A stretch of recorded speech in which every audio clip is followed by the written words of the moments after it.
everyone, welcome back to my channel. My name is Tiffany. So today I am going to talk about some pregnancy postpartum complications that I had. I am currently almost 2 months postpartum and my body has finally healed. Like, there has been such a long string of issues that had happened afterwards. So in my birth video, I left off at the end of the video by saying there was some warning signs after I initially gave birth, but obviously I had no idea what anything meant until afterwards when everything started happening. So to go back over and have a little recap. So after I gave birth, my bleeding wouldn't stop. So the doctor actually had to give me a shot in my thigh to stop the bleeding, and luckily that did stop the bleeding. And my uterus was also really squishy and it wouldn't shrink back for like a while. So those are the two things that were off after I gave birth compared to when I gave birth with my first. My uterus immediately shrunk back and I also didn't have any bleeding issues as well.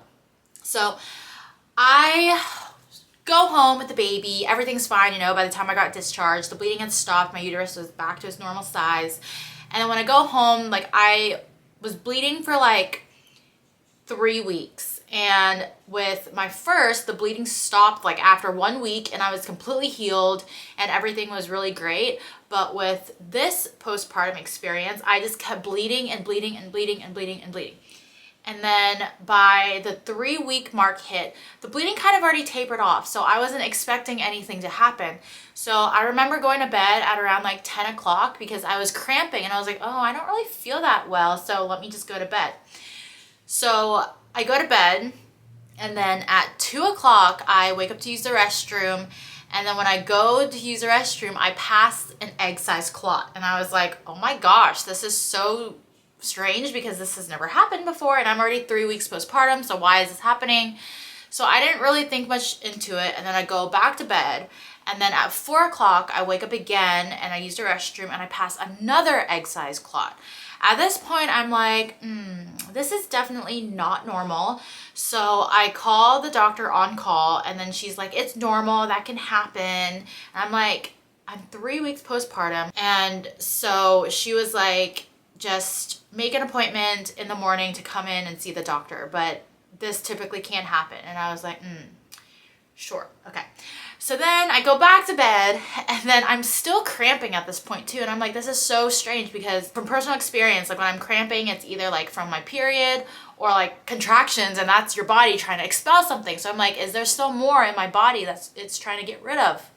So by 6 o'clock in the morning, I was feeding Chloe in bed and like I could just feel blood just like gushing out of me every time I moved. And so I'm just sitting there like, okay, I'll go to the restroom after I'm done feeding her and check on what's happening. So I place Chloe back into her little bed and then I'm still bleeding at this point and I can feel the blood coming out. So I'm walking to the bathroom and I barely make it to the bathroom before the clot literally just like plops out of me and it was the size of my hand.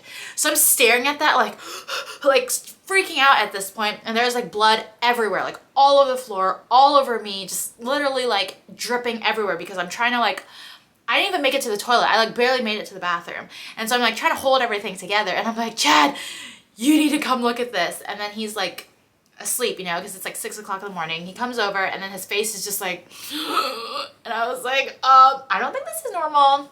And I'm just like freaking out at this point. So I was like, we should probably go to the ER because this is not normal. Like, this is really bad. By the time we like get everything situated, I go downstairs and then by that point the cramping had stopped and the bleeding had also tapered off. We called my mother-in-law and then she like immediately came over. She's literally amazing. And so she came over and just stayed there and I actually didn't end up going to the doctor until 10 o'clock that day because I was like, my OB opens at 8 o'clock. I don't want to go to the ER and there's a shift change at 7 and then me having to wait there for like 5 hours before I get seen. So I just waited until I needed to go see my OB at 10 o'clock. So I go in and at this point, like everything on Google was like leftover placenta. If you're bleeding like over like a quarter or something, that's already something to be concerned of. And I'm literally over here having egg-sized clots And the doctor said it was normal, the on-call doctor at that point. And then after the hand-sized one, I was like, no, yeah, this is not normal. So I go in, and then I had a feeling that there was leftover placenta in me. When I go get seen by the doctor, he does an ultrasound, and he does see that there is leftover placenta in me. And then he's like, we actually need to go ahead and do a D&C to get rid of the remaining tissue. So I'm over here like freaking out because I've never had a D&C before, and I had to be put under to get that done. The last time I was put under was when I had my wisdom teeth out, and that was like such a minor thing compared to this, getting rid of like the leftover placenta, that I was just really scared. And then I had eaten that morning at like 8:30, and so you can't eat 8 hours prior to surgery. So my surgery didn't happen until 4:30, and I was literally starving and dying because you can't eat, you can't drink water. And since I'm breastfeeding, like water and food is very, very important. So I thought I was just gonna pass out and just like die, you know? He was like, if you pass any more clots within this time period, it's okay because we're going to get it removed by 4:30. So I go back home, and luckily I didn't pass any more clots. Go back in at 4:30, get the D&C done, and it lasted like, he said 10 minutes, and honestly, I have no idea what happened. Like, they didn't even do a countdown when I was getting put under. Like, I literally got wheeled in, and I had no contacts in either because they made me take them out. And not being able to see, and like just being so nervous about this procedure, I was just like so scared. And so they just put me under, got it all done, and then I woke up, got changed. My mother-in-law was there for me the entire time. Like, I just can't even express how much I love her. And so she was just there waiting for me, and like came and brought me back home. And she was also the one who brought me there. So Chad was able to stay home with Chloe and Lydia. And then I was so loopy by the time I got home that like I just didn't really want to eat, but I was hungry because I hadn't eaten since 8 o'clock that morning. And so I go to bed, and yeah, like ever since that had happened, like everything is finally like going back to normal, and like now I'm finally like all the way healed. And I should have had a feeling that something was wrong because like within that 3-week period, I like felt like something was starting to smell different, but I didn't know if it was because like my body was just like constantly bleeding, and it wasn't like a really bad, nasty, foul smell either. So I didn't really think much into it. And I guess that was my body like telling me like, you're about to have an infection if you don't like get this checked out. And I literally had no idea until I passed the blood clots at 3 weeks postpartum. I go in for my 6-week checkup, and the doctor confirms that there was leftover placenta in me, and it turns out I actually had a minor case of placenta accreta. I think that's how you say it. Basically, what happened was when the placenta formed and attached into my uterine wall, it attached a little too deep, so it kind of like almost hit the muscle, but it didn't, since my case was pretty minor. But that's why my body couldn't get the placenta completely out after I gave birth. So after you give birth, the placenta typically just peels off flawlessly, and then your uterus shrinks back in size and everything is fine.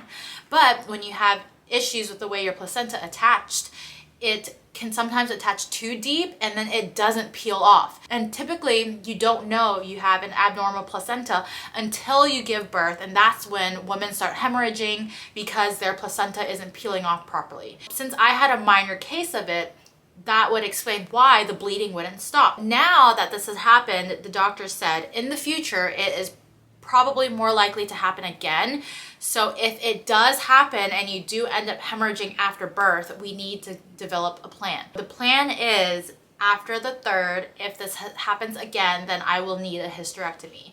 So that was like very heartbreaking to me because I've always envisioned having like at least 4 kids, but my husband and I did agree to have 3 kids. So if after the 3rd that does happen, there's like no more kids after that. It's just so crazy that this happened. And I asked the doctor why it happened, and he said it just like there's no reason to it. Like sometimes your body just does things like that, and it causes things like that to happen.